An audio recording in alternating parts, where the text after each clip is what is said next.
이제 주연절 후 5번째 주일 우리 공동체가 나눌 말씀들을 나누도록 하겠습니다. 성경은 출애굽기 20장 16절인데 내 이웃에 대하여 거짓 증거하지 말라라고 쓰여 있습니다. 하지만 우리들 펼 곳은 창세기 3장을 우선은 펴시도록 하겠습니다.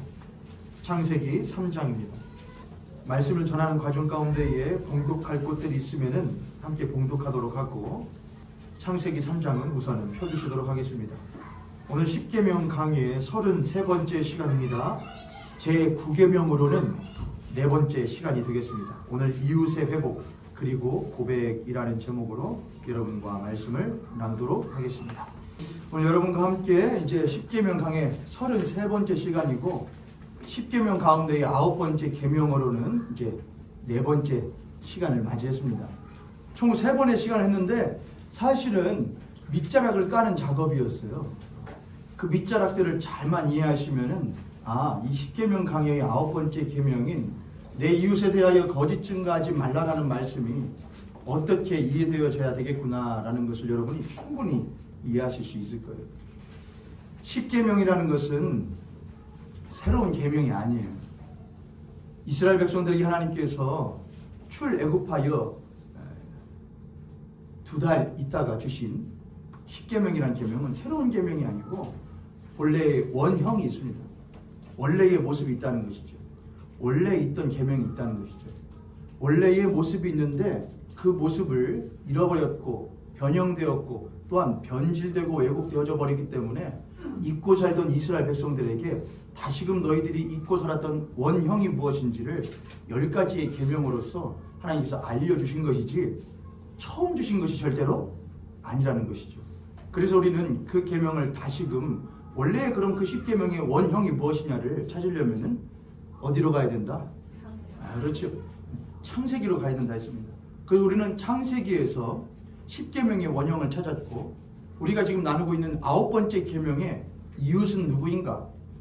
또한 참된 증거는 무엇인가? 거짓 증거하지 말라고 그랬으니까 그러면 참된 증거는 무엇인가에 대해서 창세기를 통하여 지금까지 배워왔죠. 그래서 우리는 알게 되었지요. 이웃이라는 것은 창세기를 통하여 하나님이 우리의 누구 되어 주셨다. 하나님이 우리를 자신의 이웃 삼아 주셨구나. 만물을 창조하시고 만물을 자신의 이웃 삼아 주셨구나. 감히 우리가 이웃할 수 없는 분이었는데 그분이 자신을 지극히 낮추심으로 우리와 같은 이들을 자신의 이웃 삼아 주셨고 이웃이라 불러 주셨구나. 그분이 우리의 이웃이었구나. 또한 하나님께서는 우리들에게 인간에게 또 다른 인간을 창조하셔서 그 인간과 더불어 무엇 되게 하셨구나? 이웃 되게 하셨구나. 또한 인간에게 모든 피조물로 하여금 그들을 무엇하라? 다스리라, 정복하라, 땅을 경작하라 하는 것은 그들 위에 군림하라는 것이 아니고 그들을 더욱더 하나님의 뜻 안에서 아름답게 하나님의 뜻을 성취하는 곳으로 방향으로 이끌어갈 수 있도록 돕고 섬기라는 뜻으로서 그들을 인간의 무엇 삼아 주셨다? 이웃 삼아 주셨다. 그러니까 모두가 무엇이다? 이웃이에요. 이 모든 것들이 하나님께서 이웃 삼아 주시려고 하는 것은 그분 자체가 본래 무엇이시기 때문이냐? 성부, 성자, 성령, 삼위께서 함께 서로 사랑하시며 서로 이웃 되시어 계시던 삼위일체 하나님이시기 때문에 그랬다. 제가 말씀드렸죠. 여기까지 다 이제 기억하시지요? 이 정도만 알아도 대단하신 거 아닌가 몰라요. 삼위일체 하나님이 서로 사랑하심으로 계시다. 그분이 만물을 창조하시고 그 만물들을 자신의 이웃 삼아주셨다. 인간을 만드시고 그 인간과 인간이 서로 이웃되게 하셨다. 만물을 창조하시고 그 만물이 인간에게 무엇되게 하셨다? 이웃되게 하셨다. 그 서로 이웃된 사이에서 그 관계들 사이에서 모든 만물들은 피조물들은 자신이 누구인지를 못하게 되느냐? 다시금 재정립하고 재확인하는 시간들을 갖게 돼요. 하나님께서 사람을 지으시고 만물을 지으시고 보기에 좋았더라 보기에 좋았더라 보기에 좋았더라 그리고 보시기에 심히 좋았더라라고 하는 하나님의 참된 이웃들을 향한 증거, 이웃들을 향한 말을 통하여 그 모든 인간을 비롯한 만물들은 내가 누구인지를 하나님의 참되신 증거를 통하여 확인하게 되고 확인된 자기의 자신을 통하여 내 이웃된 이들에게 너는 누구이다라는 것을 다시금 재확인시켜 줬습니다. 하나님이 나에게 말씀하셔서 보시기에 심히 좋은 자라고. 그리고 하나님은 나에게 말씀하신 것과 같이 너에게도 말씀하셨어. 너는 보시기에 심히 좋은다. 너는 보기에 좋은 것이라. 그렇게 서로 참된 이웃과 참된 증거로서 살아가던 것이 창세기 3장에 나오는 에덴의 모습이었다는 것이죠. 2장에 나오는 에덴의 모습이었다는 것이죠. 그런데 창세기 3장으로 넘어가면서 그 에덴의 모습이 어떻게 되느냐? 변질되고 변형되게 됩니다. 창세기 2장의 에덴 동산의 모습은 원래 원형인데, 그게 원형인데, 이웃과 참된 증거의 원형인데, 창세기 3장으로 가면서 그 원형이 변형되고 변질되어졌다고 하는 것이죠. 그럼 어떻게 변형되었을까? 세 가지로 변형이 되어지는데, 첫 번째는 존재가 변형되고, 두 번째는 관계가 변형되고, 세 번째는 고백이 변형되어지게 됩니다. 첫 번째는 존재가 변형이 되고, 관계가 변형이 되고, 또한 고백이 변형되어지게 되죠. 그건 논리적인 순서이기도 해요, 여러분. 사람과 사람 사이의 관계 가운데에서 점점 사람이 무엇이 되느냐? 나라고 하는 존재가 변질되고 변형되어지기 시작하죠. 때로는 반대로 될 수도 있습니다. 예를 한번 들어볼까요? 남자와 여자가 있는데 좋은 남자, 좋은 여자를 만나서 서로 사랑하며 교제하다가 부부가 되게 되고 가정을 이루게 되죠. 그런데 알고 보니까 그 남자가 연애할 때는 좋은 남자인 줄 알았는데 결혼해서 왜 갑자기 미소를 지으시는 성도님들이, 여자 성도님들이 계셔요? 공감하시는 거예요? 결혼하기 전에는 연애할 때는 괜찮은 남자였는데 결혼하고 보니까는 그렇게 썩 좋은 남자가 아니었더라.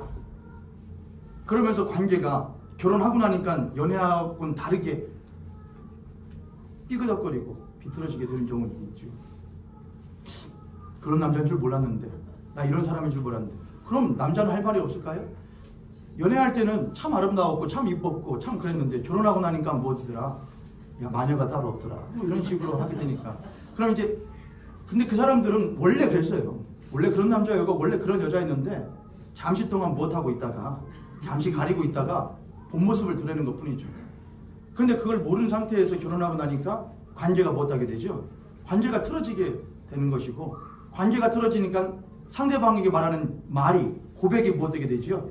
이전에는 사랑의 말이었는데 세레나데였는데 이제 뭘 하죠? 너 때문이라고 하죠. 너만 없어지면이라고 하죠. 이렇게 되는 것이죠. 이 자리에 있는 우리 남편분들을 축복합니다. 우리 아내분들 축복합니다. 중요해요. 변형됐다는 거예요. 그리고 이제 다시 그럼 뭐 해야죠? 다시 회복을 해야겠죠. 자, 그럼 우리가 어떻게 존재가 변형됐는가? 이전에는 우리가 하나님이 우리의 무엇 되어 주셨죠? 이웃 되어 주셨는데 이제는 사탄이 우리의 이웃이 되려고 슬슬 기어옵니다. 창세기 3장으로 가게 되면은 사탄이 뱀에게 들어가 뱀이 하와에게 접근을 하지요.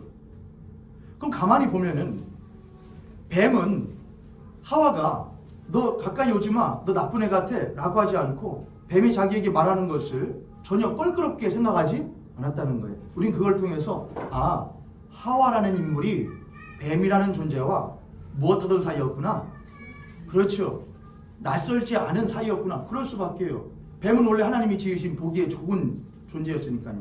그러나 그 속에 누가 들어가? 사단이 들어가 자신의 본 모습을 숨기고 하와에게 접근하여 합니다. 저는 생각해 봅니다. 하와에게 사탄이 뱀에게 들어가 창세기 3장에서 처음으로 하와에게 말을 걸었을까? 여러분은 어떠신가요?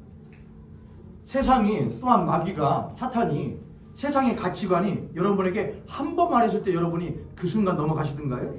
아니죠. 처음엔 하나, 그 다음엔 둘, 그 다음엔 셋, 조금씩 넘어가게 하는 것이죠. 난로를 조금 줄여도 되지 않을까 싶으신데 앞자리에 계신 성도들 추우셔요? 낮추셔도 될 것 같아요. 조금 낮추셔도. 그렇게 하지 않죠. 전 그렇게 생각을 해요.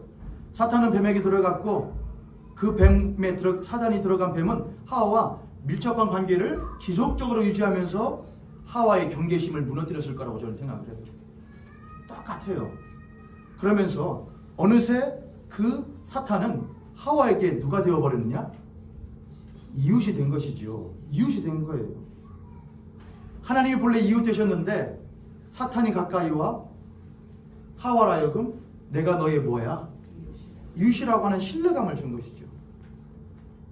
창세기 3장에 보면은 이렇게 말하죠. 야, 하나님이 너더러 여기 있는 것도 다 먹으라고 하시더냐? 라고 해요. 그건 뭘 하는 것이죠? 하나님이 하와에게 한 고백은 야, 이 동산 중앙에 있는 모든 것들은 먹어도 되는데 동산 중앙에 있는 이 선과 악을 알게 하는 나무의 실과는 못하지 말아라. 먹지 말라고 2장 후반부에서 그렇게 말씀하셨죠. 그것은 하나님이 하나님의 피조물을 향한 무엇의 수단이었느냐면은 신뢰와 사랑의 수단이었어요. 먹지 마. 아직은 먹을 때가 아니야라는 거였어요. 아직은 먹을 때가 아니야. 잠깐 기다려. 아직은 네가 먹을 수 있는 때가 아니야. 그러나 사단은 그런 하나님에 대한 인간을 향한 사랑과 신뢰의 고백을 무엇으로 바꾸냐? 하나님이 인간을 무엇한다고? 너 하나님께서 너희들을 무엇하는 거야? 의심하는 거야. 미심쩍게 여기시는 거야. 너를 못마땅히 여기시는 거야. 네가 혹여나 그거 먹고 무엇 될까봐, 하나님처럼 될까봐 두려워서 그러시는 거야. 라는 식으로 변형시켜. 요한복음 8장 44절부터 47절에는 그렇게 쓰여 있습니다. 요한복음. 오늘 여러분은 정신 똑바로 차리셔서 빨리 따라오셔야 돼요. 제가 오늘은 기필코 부계명을 마치려고 하거든요. 요한복음 8장 44절부터 47절입니다. 못 찾으신 분들은 들으시면 됩니다. 너희는 너희 아비 마귀에게서 났으니 너희 아비의 욕심대로 너희도 행하고자 하느니라. 그는 처음부터 살인한 자요 진리가 그 속에 없으므로 진리에 서지 못하고 거짓을 말할 때마다 제 것으로 말하느니 이는 그가 거짓말쟁이요 거짓의 아비가 되었습니다. 내가 진리를 말하므로 너희가 나를 믿지 아니하는도다. 너희 중에 누가 나를 죄로 책잡겠느냐? 내가 진리를 말하는데도 어찌하여 나를 믿지 아니하느냐? 하나님께 속한 자는 하나님의 말씀을 듣나니 너희가 듣지 아니함은 하나님께 속하지 아니하였음이니라. 여기 말씀해 보면은 거짓말하는 이가 누구냐? 살인한 자가 누구냐? 그는 바로 누구다?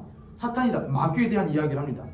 마귀는 처음부터 살인한 자고 처음부터 거짓말하는 자고 거짓의 무엇이다? 아비다. 그런데 너희도 그 아비를 닮아서 뭘 하는구나? 거짓을 말하는구나. 그렇게 거짓을 말하는 자에 의하여 전염되고 물들어 똑같이 거짓을 말하는 너희들에게 내가 뭘 말했음에도 불구하고 진리를 말했음에도 불구하고 너희들은 못하지 않는구나. 듣지 않는구나. 자, 창세기 3장으로 다시 돌아가 보죠. 제가 그랬죠. 사탄이 뱀을 통하여 하와에게 접근하여 한 번 말했을까? 아닐 거라. 두 번 말했을 것이다. 세 번 말했을 것이다. 그럼 생각해 보세요. 그럼 그렇게 사탄이 뱀에게 말하는, 하와에게 말하는 동안에 하나님은 하와에게 말씀하지 않으셨나요? 하나도 했을 거예요. 똑같아요. 우리들은 교회를 다니지요. 신앙을 가지고 있죠. 성경책은 집집마다 다 있지요. 근데 우리는 세상과도 같이 있죠. 우리는 하나님 말씀도 듣고 뭐도 듣지요. 세상 말도 듣지요. 근데 우리는 누구의 말이 맞는다고 생각하나요? 하나님의 말씀이 진짜라고 생각하나요? 진리라고 생각하나요? 아니면 하나님의 말씀은 좋긴 좋아. 일부분은. 그렇지만 이 세상에 다 맞지는 않아. 오히려 이 세상이 더 나은 것들도 있어. 하나님의 말씀이 아무리 진짜라고 해도 이 세상에는 전혀 영향력을 행사하지 못하는 때가 있어. 그럴 때는 세상을 더욱더 무엇해야 해? 신뢰해야 한다고 하는, 자칫 생각하면 합리적이라고 보이지만 전혀 신앙적이지 않은 모습들을 우리들이 가지고 살아가지 않습니까? 그래서 하나님께서 내가 너희들에게 뭘 말함에도 불구하고, 진리를 말함에도 불구하고 너희들이 못하지 않는다? 듣지 않아요. 하나님이 아무리 말씀하셔도 우리는 하나님이 세상을 모르셔서 그래요 라고 말을 해요. 하나님이 세상을 잘 이해하지 못하셔서 그래요. 하나님 날 잘 모르셔서 그래요 라고 해요. 하나님 우리를 창조하셔도 우리를 가장 잘 아시는데 우리는 하나님을 향해 하나님이 나를 잘 모르신다고 말을 해요. 오히려 가만 두면 세상이 나를 더 잘 이해해 주는 것 같아요. 나의 술 친구들이, 나의 취미 친구들이, 나의 어떤 취미 생활이 나를 가장 잘 이해해주고 나를 제일 힐링시켜준다고 생각을 해요. 물들어가는 거예요. 아무리 하나님의 말씀이 우리를 회복시켜 주신다고, 아니 하나님의 말씀이 나를 새롭게 하신다고 아무리 말을 해도 못하지 않아요? 듣지를 않아요. 기필코 하와와 같이 저 선과 악을 알게 하는 나무의 실과를 내가 무엇해야, 먹어야 내가 정말 살 수 있을 거라고, 내가 회복할 수 있을 거라고 나도 모르는 사이에 거짓의 아비에 의하여 매료되어져 버리지요. 도취되어져 버리지요. 그때나 지금이나 무엇하다 같아요. 사탄은 그렇게 인간에게 와서 하나님의 자리를 대체하고 자신이 이웃의 자리에 앉았습니다. 그리고 인간은 자기 스스로의 자리가 하나님과의 관계에 있어서 무엇의 자리임에도 불구하고 피조물의 자리임에도 불구하고 이제 자신이 누구의 자리로? 주인의 자리로 존재가 변화됐죠. 하나님은 나의 누구이셨는데, 이웃이셨는데 이제는 사탄이 나의 무엇이 되었죠? 존재가 변화된 거죠. 나는 하나님의 무엇인데, 피조물인데 내가 이제 하나님의 무엇 되려고 하죠? 하나님보다 위에 있는 내가 이제 주인이 되려고 하죠. 나의 존재가 변화되려고 하죠. 존재가 변화되니까 관계도 못하죠. 틀어지게 되는 것이죠. 하나님과 인간은 이제 무엇이 되었습니다? 원수가 되어지게 되겠죠. 이건 하나님과 원수가 되었다는 것은 뭘 말하는 것이냐? 나 하나님 한 번도 미워한 적 없어요. 나 하나님 한 번도 원하지 않은 적 없어요. 그것뿐만이 아니라 하나님을 객관화시키는 게 하나님과 원수 되는 겁니다. 어려운 말인가요? 제가 제 딸이 있거든요. 저하고 제 딸은 뗄래야 뗄 수 없는 뭐죠? 관계죠. 근데 걔가 어느 순간부터 저를 못하냐? 객관화를 하기 시작해요. 항상 아빠로, 아버지로, 사랑하는 아빠로 그렇게 대하던 딸이 이제 어느 순간 나를 아빠가 아니라 한 인간으로 객관화를 시켜요. 일면 맞는 말이긴 하지만은 그건 아빠와 딸 사이에서는 적용되는 것은 너무나 못한 일이죠. 그건 슬픈 일이죠. 아빠도 하나의 인간이고 나도 하나의 인간이야. 맞긴 맞다. 그런데 그거를 될 때가 있고 안 될 때가 있다. 나는 너를 마음 깊이 목숨 다하여 사랑하는 너의 아빠다. 근데 어느 순간 나의 딸이 인간 대 인간으로 합시다 하면은 그거 참 그런 것이죠. 그게 객관화예요. 하나님은 나의 아버지시죠. 하나님은 보시기에 무엇했다 했고 심히 좋다 했고, 하나님은 그 심히 보시기에 좋은 만물과 인간을 창조하시기 위하여 흑암과 공허와 혼돈으로 가득 찼었던 그 땅을 둘러 덮으시면서 그 생명을 탄생시키기 위하여 자신의 힘을 쏟으셨죠. 사랑을 쏟으셨죠. 은혜를 쏟으셨죠. 그런데 그 하나님에 대하여서 인간이 뭐냐? 이제 무엇 합시다. 그냥 하나님은 하나님이고 나는 무엇으로? 그냥 한 인간으로 살게 하십시오. 단시간 안에 이제 무엇하는 자입니다? 동떨어진 자입니다라고 하는 그 사이에 선을 긋는 것이 객관합니다. 그게 가장 큰 원수 되는 것입니다. 집안에서 내 딸하고 살고 있어도 말 한마디 섞지 못하면, 선이 있으면 그게 뭐예요? 그게 지옥이잖아요. 내 아내와 내 남편이 있는데 서로 사이에 선이 그어져 있어서 말 한마디 제대로 붙이지 못하면 그게 지옥이잖아요. 하나님과 인간 사이가 이제는 무엇이 되냐? 이웃 사이가 아닌 원수의 사이로 관계가 변형되어졌죠. 창세기 3장에서 나왔던 것처럼 아담에게, 아담아 너는 왜 제일 그렇게 선과 악을 알게 할 나무의 실과를 먹었느냐? 내 말을 왜 어겼느냐 했을 때에 당신이 나에게 만들어준 저 여자가, 본래는 그 여자를 향한, 여자는 누구였는데 내 살 중에 살이고 내 뼈 중에 뼈였는데 이제는 뭐냐? 저 여자입니다. 객관하죠. 저 인간이 나로 하여금 먹게 하였습니다. 저 여자가 나로 하여금 그 여자를 객관화시키는 거고, 이제는 그 여자를 뭘 하는 거냐? 나의 위기를 모면하기 위한 수단으로 삼는 겁니다. 객관화보다 더 나쁜 것은 뭐냐? 수단화예요. 내 아내를, 내 남편을, 내 이웃을 수단 삼는 것, 그것이 참 나쁜 것이죠. 만물과 인간이 무엇이 되느냐? 원수 되었습니다. 이제 인간은 타락하여서 이전에는 모든 만물을 하나님께서 맡겨주신 대로 다스리고 경작하고 풍요롭게 하여 한다는 것은 그 모든 만물을 하나님의 뜻 안에서 잘 섬기고 보필한다는 거예요. 못한다는 것이 아니고요. 이것은 내 거니까 내가 마음대로 쓰겠다는 것이 절대로 아니었거든요. 근데 그 관계가 이제 깨어졌어요. 이제 인간은 전혀 만물을 대할 때에, 여러분 동양 사상에서도 모든 만물을 오히려 자연을 못하거든요. 숭배하는 사상들이 있거든요.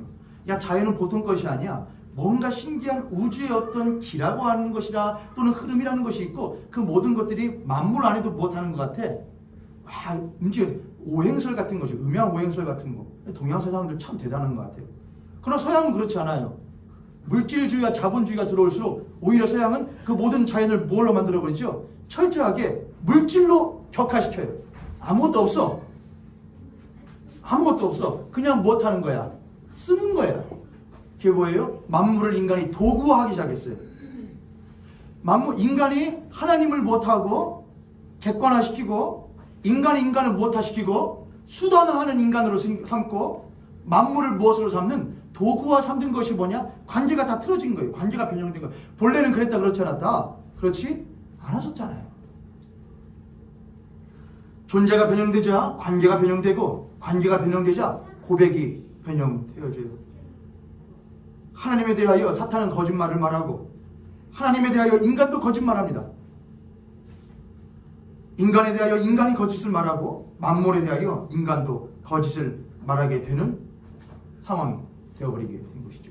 저를 따라서 한번 해볼까요? 존재가 변하니 관계가 변하고 관계가 변하니 고백이 변한다. 이게 창세기의 모습이었습니다. 저는 그 가운데에 한 구절을 짚어보자면 하나님은 인간을 보고 보기에 못하다. 그때 인간은 입었나요? 안 입었나요? 그것이 물론 의복만을 말하는 것은 아닙니다만 인간을 보고 입지 않은 상태였지만 보기에 심히 좋다 그랬습니다. 또한 아담과 하와도 서로를 의복만은 아니라고 그랬습니다. 여러분 서로를 보고 못했다. 살 중에 살이고 뼈 중에 뼈라고 고백했죠.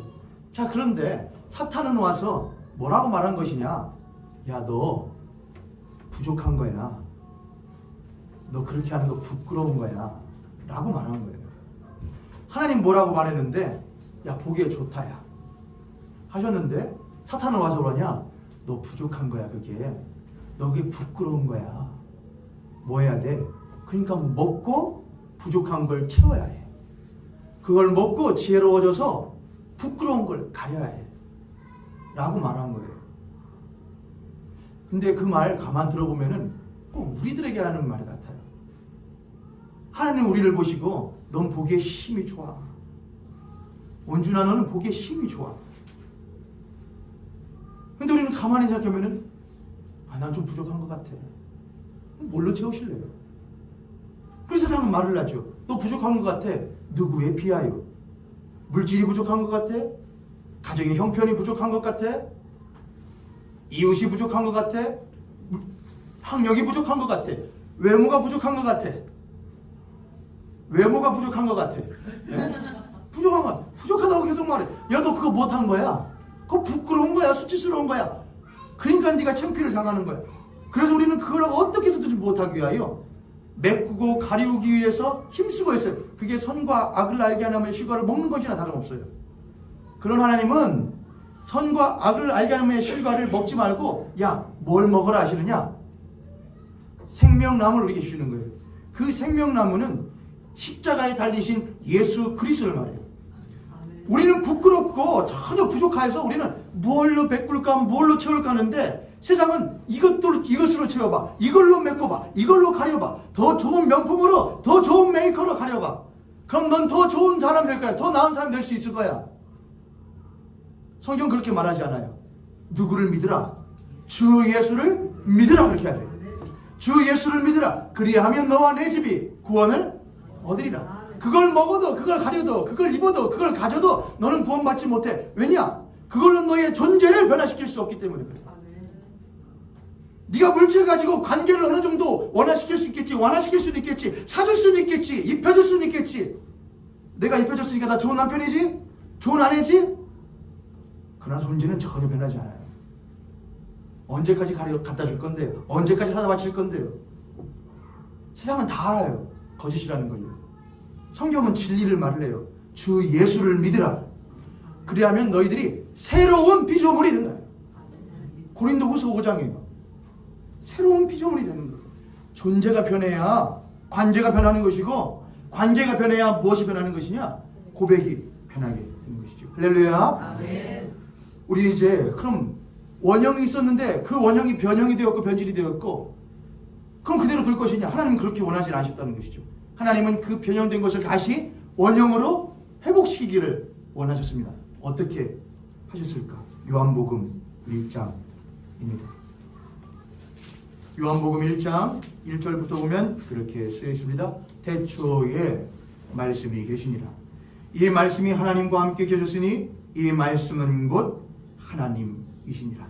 그가 태초에 하나님과 함께 계셨고 만물이 그로 말미암아 지은 바 되었으니 지은 것이 하나도 그가 없이는 된 것이 없느니라. 그 안에 생명이 있었으니 이 생명은 사람들의 빛이라.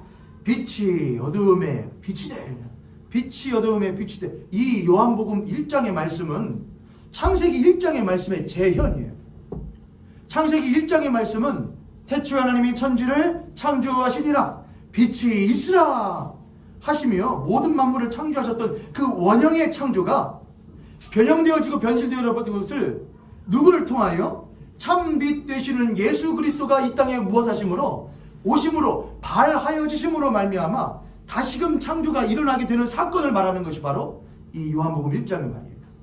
창세기 1장의 원형을 다시금 원형으로 회복하고자 하는 하나님의 새로운 창조가 시작되어진 것이 이 요한복음 1장의 말씀이라는 것이죠.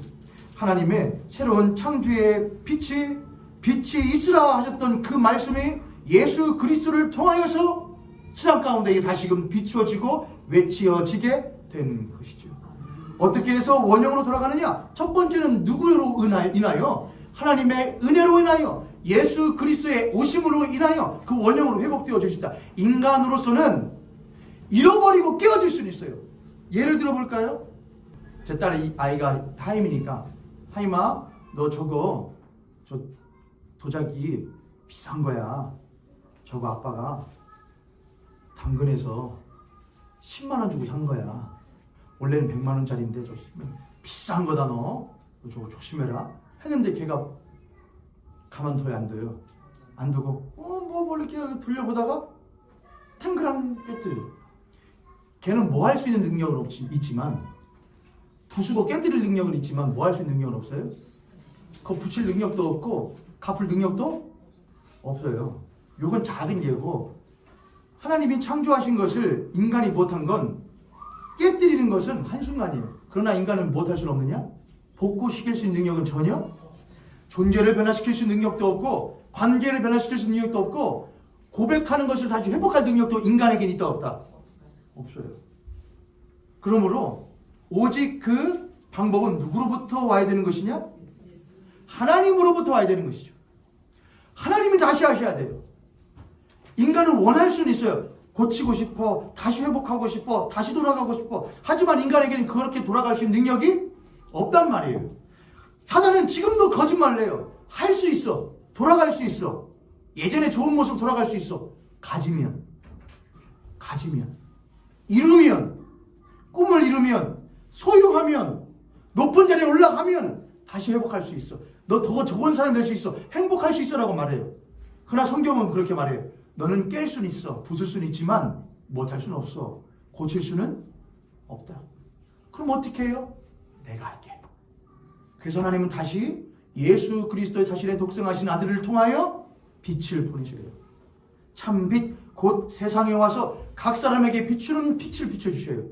깨졌고 어떤 이들은 원하지도 않는 이들이 있음에도 불구하고 전적인 하나님의 크신 사랑과 은혜로 자신 아들을 내어주셔요. 빛이 있으라. 누구에게? 노원준에게 빛이 있으라.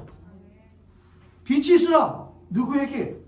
여러분이 각자 한 사람에게 여러분의 이름 부르시면서 노원준에게, 제 이름 부르지 마시고 노원준에게 빛이 있으라. 빛이 있으라. 하나님 뭘로 채울까요? 하나님 뭘로 주세요? 뭐 좀 주세요. 뭐 좀 주세요.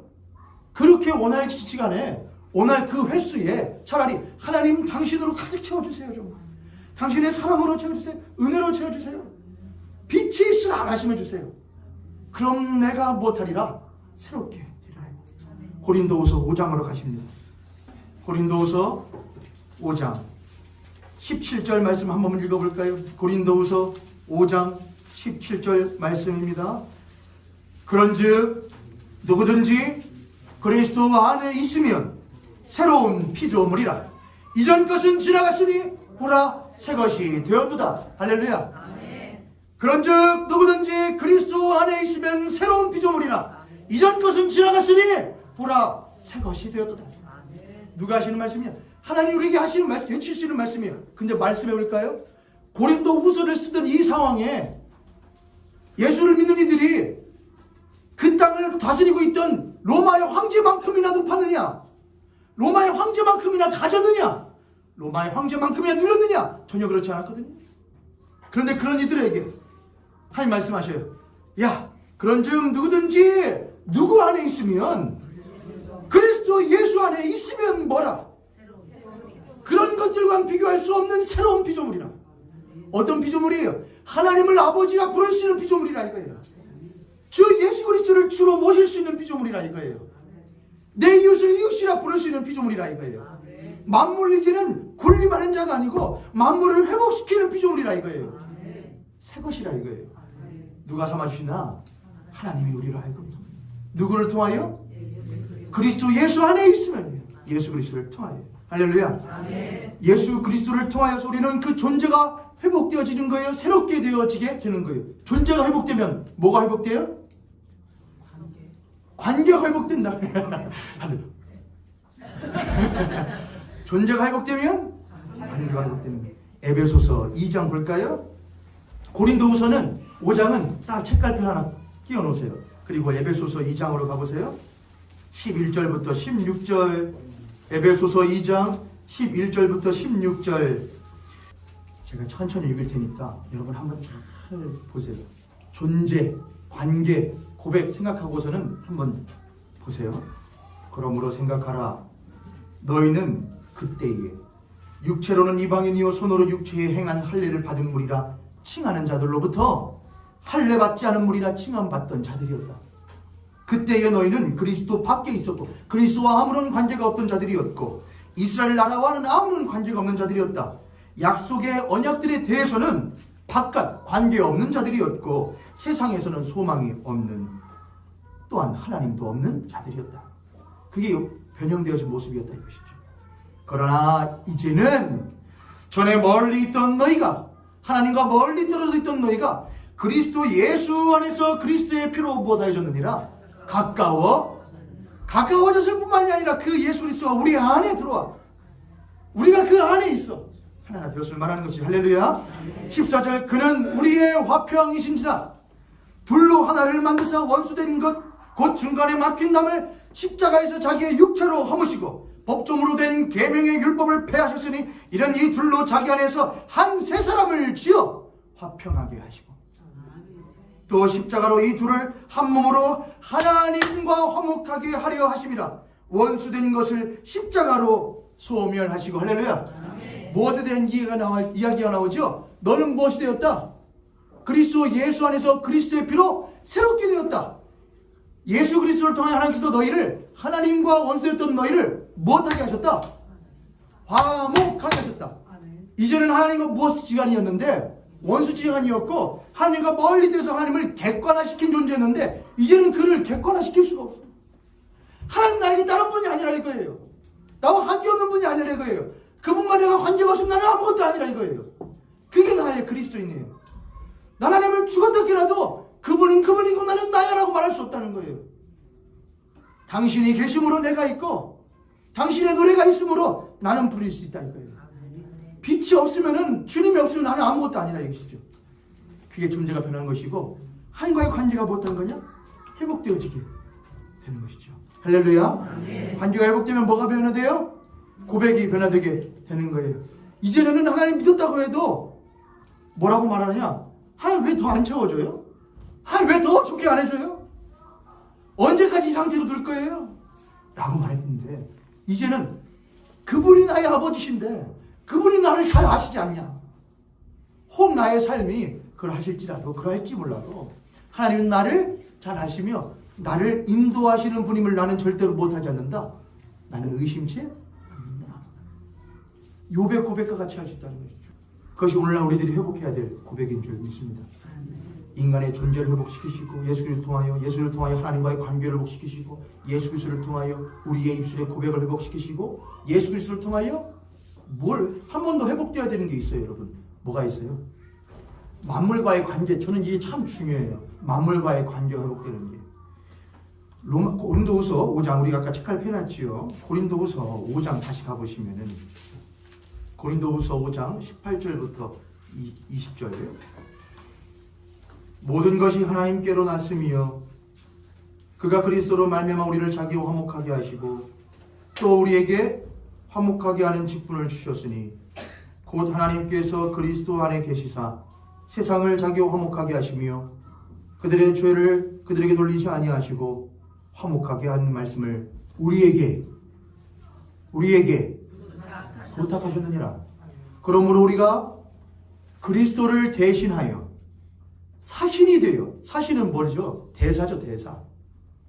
사신이 되어, 대신한 자가 되어 하나님이 우리를 통하여 너희를 권면하시는 것 같이 그리스도를 대신하여 간청하느니 너희는 하나님과, 이게 무슨 말씀을 하는 것이냐? 우리가 예수 그리스도를 통하여 하나님과 무엇한 자가 되었는데 화목한 자가 되어 그리스도는 우리를 하나님과 화목하게 하신 이에요. 근데 이제는 그 화목하게 하신 이를 우리들에게 무엇하셨다? 부탁하셨다 이거예요. 맡기셔서. 그럼 이제는 우리가 뭘 하게 하는? 화목하게 하는 자라 이거예요. 정치 이야기를 할 필요는 없지만 이제는 정치가 너무나 우리들의 삶에 밀접하게 연결되어 있어서 또한 더불어서 정치와 종교가 분리되어져야 된다는 것은 맞는데 너무나 또 밀접하게 연결되어지는 부분들이 많이 있어서 한 가지만 제가 말씀드릴게요. 종교인도 한 시민이기 때문에 정치적인 의사를 표현할 수 있고 행동을 할 수 있습니다. 참여할 수 있죠. 그런데 아무리 정치적인 의사가 있더라도 절대로 넘어서지는 말아야 될 선이라는 게 있습니다. 아무리 여야가 있고 좌우가 있어도 넘지 말아야 될 선이 있거든요. 그건 뭐냐면은 사람에 대한 존중이죠. 사람에 대한 존중이요. 사람에 대한 존중을 말하면 어떤 분들은 그렇게 말을 해요. 야, 하나님을 존중하지 왜 사람을 존중하냐? 그건 성경을 전혀 모르는 것이죠. 그렇게 생각하는 분들이 뭘 하느냐? 십자군 전쟁 때처럼 사람들 못해도 된다. 죽여야 말을 해요. 하나님이 죽이라 했다 이게. 그렇지 않아요. 전혀 죄의식 없이 사람의 목숨을 해한다거나 사람의 기본적인 권한을 아무렇게나 못한다거나 빼앗아 간다거나 자신의 유익을 도모하기 위해서 다른 이의 유익을 못한다거나 빼앗는다거나 또는 아무리 저는 지금 아무리예요. 아닌데 아무리 그들이 잘못된 방식으로 했을지라도 또는 잘못된 모습을 했을지라도 생명에 대해서는 못 해줘야 됩니다. 존중해 줘야 되고 생명을 잃음에 대해서는 애도해야 되는 것이 이웃된 화목하라고 하는 명령을 받은 그리스도인들의 책무예요. 그리스도는 그래야 돼요. 그리스도는 사람을 존중해야 하고 생명을 존중해 줘야 되고 생명을 잃음에 대하여 아파할 줄 알아야 돼요. 신음할 줄 알아야 돼요. 안타깝다. 아쉽다. 그런데 일부 교회에서조차 그게 마땅하대요. 욕하는 게. 죽어도 싸대요. 여러분 그건 제가 호언장담하건대 교회도 아니고 목사도 아니고 그리스도인도 아니에요. 계속 그렇게 하면요. 오히려 진짜 그리스도인들은 모든 것이 하나님께 있는데 우리를 자기와 화목하게 하시고 또 우리에게 화목하게 하는 직분을 주신 자로서 화목케 하는 부탁을 받은 자로서 혹 그랬을지라도 우리는 어땠는데요? 우리는 더했던 이들이었는데 하나님은 우리와 같은 이들을 위하여 자기의 독생하신 아들 예수 그리스도를 아낌없이 보내주잖아요. 왜요? 그분은 마음이 아프셔서요. 저러면 안 되는데 안타깝고 아파서요. 근데 그 화목하는 직분을 받은 그리스도인들이 그래도 싸다고 말하면은 그게 어찌 화목하게 하는 직분을 받은 그리스도라고 말할 수가 있겠습니까? 아프다. 아쉽다. 저희 모임교회에서 이삭헌금을 모으죠. 이제 보니까 15번째 사용처를 저희들이 이제 써야겠는데. 맞죠? 16번째, 15번째가 썼군요. 16번째 사용처를 해야겠는데, 여러분께서 그러셨지요? 제가 어떻게 쓸까요? 어디다가 쓸까요? 여러분이, 제가 그러면 골라도 됩니까? 근데 여러분이 저한테, 그럼 목사님 고르세요. 그러셨지요? 제가 꼭 하고 싶은 데가 한 군데 있습니다. 제가 사실은 기다리고 있었거든요. 이태원 참사 유가족 위로하는데 그거 돈 좀 쓰면 안 됩니까? 전 그게 맞다고 생각하는데. 목사님, 그 사람들 이때는 할로윈데이 때 가가지고서는 그 퇴폐적인 문화 속에서 그거 하는 사람들 아니에요? 알아요. 그러면 그런 사람들은 죽어도 안 슬픈 거예요? 그런 사람들의 부모님인 슬퍼해도 괜찮은 거예요? 그건 아니죠. 70만 원 넘었더라고요. 다 안 쓰고. 제가 일부. 근데 계속 그 유가족 이게 생기고 어디다가 그걸 할 수 있는지가 아직까지 안 떠가지고 제가 기다리고 있었는데 이제 뜰 것 같아요. 곧. 제가 그러면은 모현교회 이름으로 그분들 위로하는데 기부하려고요. 그게 오히려 제가 볼 때는 화목하게 하는 직분과 화목하는 부탁 받은 교회로서 해야 할 책무라고 생각을 해요. 제가 그런 의도 때문에 세월호 참사 유가족들도 위안부 할머니들 돕고 또한 추모관 건립하는데도 저희들이 조금이라도 못했죠. 왜요? 우리가 그런 직분 받은 자들이기 때문에 그래요. 여야 떠나서 좌우 떠나서 아픈 자들의 그 아픔에는 동참해야 되고 눈물 흘리는 것은 동참해 줘야 돼요. 그게 교회예요. 우리가 먼저 그렇게 눈물 닦임을 받았고 위로를 받은 자들이기 때문에 그래요. 누구를 인하여? 예수 그리스도를 통하여. 그게 우리의 고백이에요. 당신도 우리의 형제와 자매입니다. 당신도 우리들의 이웃입니다. 라고 고백해 주는 거예요. 근데 들어. 야, 욕 잘해요. 근데 아이러니한 건 욕을 한참 해요. 막 그 뭐 영상 같은 거 보면 욕을 한참 하다가 그때는 아멘을 해요. 찬양도 틀어놓고요. 저를 따라서 한번 해보겠습니다. 쪽팔리게 신앙생활 하지 말자. 야, 그 유명한 베테랑 영화의 대사가 있죠. 우리가 뭐가 없지? 야, 우리 돈이 없지 뭐가 없냐? 야, 우리가 돈으로, 신앙인으로서의 가오도 없냐? 어디 욕 한참 하다가, 참 죽일 놈도 하다가, 갑자기 또 아멘 할렐루야를 또 어떻게 한대요? 여기에 뭔가 문제가 있는 거죠. 여기에도 문제가 있고. 그리스도인은 그러면 안 돼요. 한 구절만 더 봐요. 로마서 8장 19절과 22절이에요. 로마서 8장 19절부터 22절. 피조물이 고대하는 바는 피조물들이 모든 만물이 지음받은 모든 피조물이 고대하는 것은 기다리는 것은 하나님의 아들들이 나타나는 것입니다.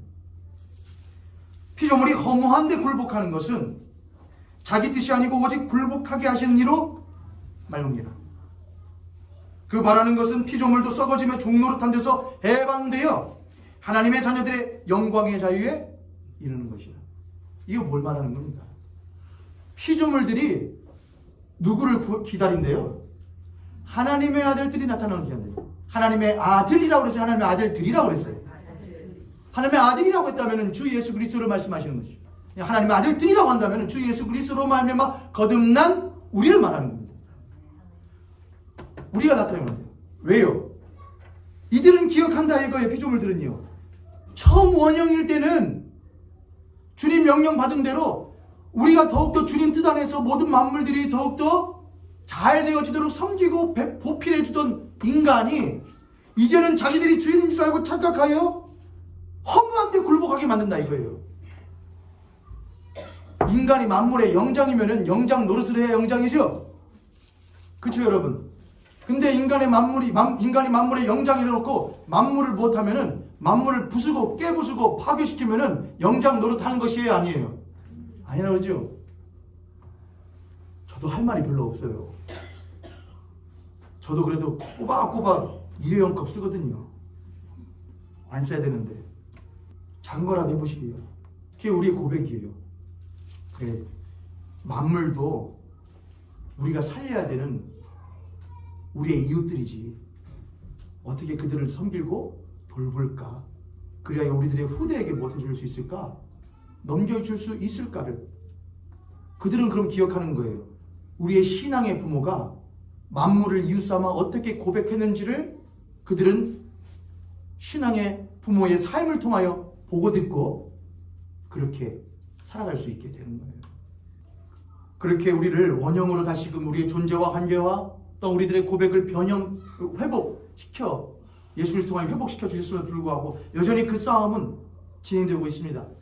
여전히 왜곡시키고 변형시키려고 하는 변형자는 우리들의 틈을 타고 들어가 우리의 유익을 도모하라, 우리의 만족을 도모하라, 우리의 행복을 도모하라, 우리의 안정을 추구하라, 더욱더 삶을 윤택하게 만들려고 하는 거짓말로 우리의 존재를 변형시키고 관계를 깨부수고 나만 잘 살고 하자는, 나만 유익하고자 하는 삶으로 우리를 이끌어 가려고 하죠. 우리는 그 가운데서 영적인 싸움을 여전히 진행하고 있는 중입니다. 그러나 주님 말씀하신 대로 그 싸움은 결국에는 하나님께서 이기시는 것이 될 거예요. 마지막 말씀을 봅니다. 요한계시록 21장 1절부터 6절이에요. 요한계시록은 창세기에서는 그렇게 원형이 있었지요? 그게 성경의 맨 처음이지요. 창세기는요.